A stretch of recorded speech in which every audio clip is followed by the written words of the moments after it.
Jesus ainda falava, quando veio Judas, um dos 12, com uma grande multidão, armada de espadas e paus.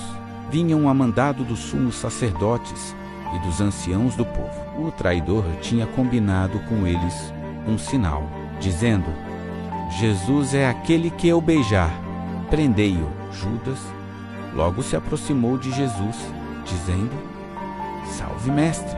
E beijou-o. Jesus lhe disse: Amigo, a que vieste? Então os outros avançaram, lançaram as mãos sobre Jesus e o prenderam. Nesse momento, um dos que estavam com Jesus estendeu a mão, puxou a espada e feriu o servo do sumo sacerdote, cortando-lhe a orelha. Jesus, porém, lhe disse: Guarda a espada na bainha, pois todos os que usam a espada pela espada morrerão.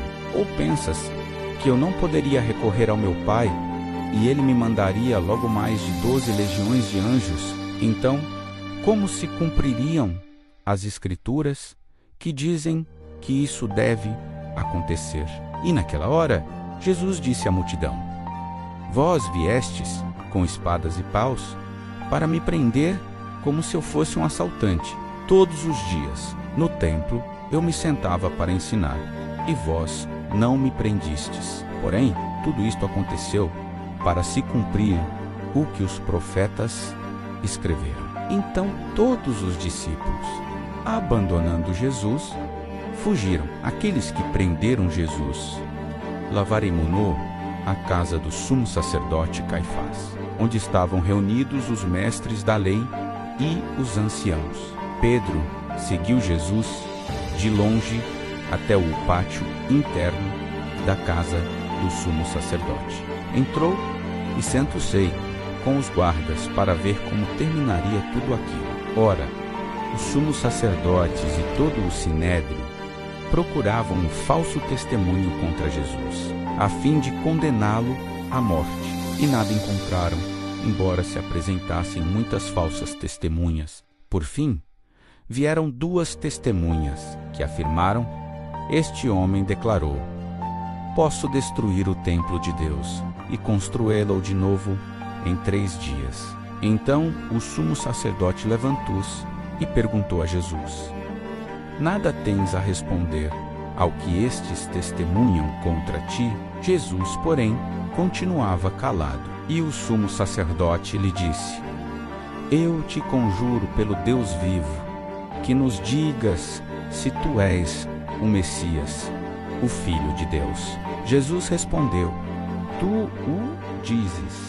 Além disso, eu vos digo que de agora em diante vereis o Filho do Homem sentado à direita do Todo-Poderoso, vindo sobre as nuvens do céu. Então o sumo sacerdote rasgou suas vestes e disse: Blasfemou? Que necessidade temos ainda de testemunhas?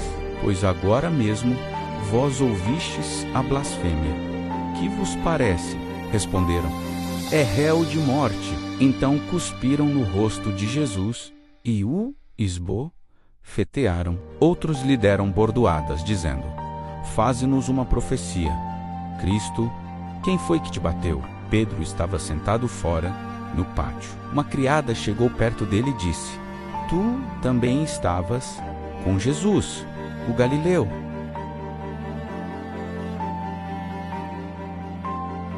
Então, uma outra criada viu Pedro e disse aos que estavam ali: Este também estava com Jesus, o Nazareno.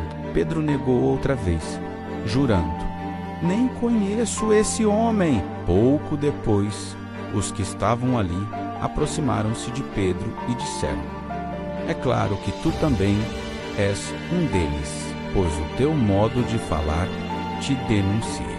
Pedro começou a maldizer e a jurar, dizendo que não conhecia esse homem. E nesse instante, o galo cantou. Pedro se lembrou do que Jesus tinha dito: Antes que o galo cante, tu me negarás 3 vezes. E saindo dali, chorou amargamente.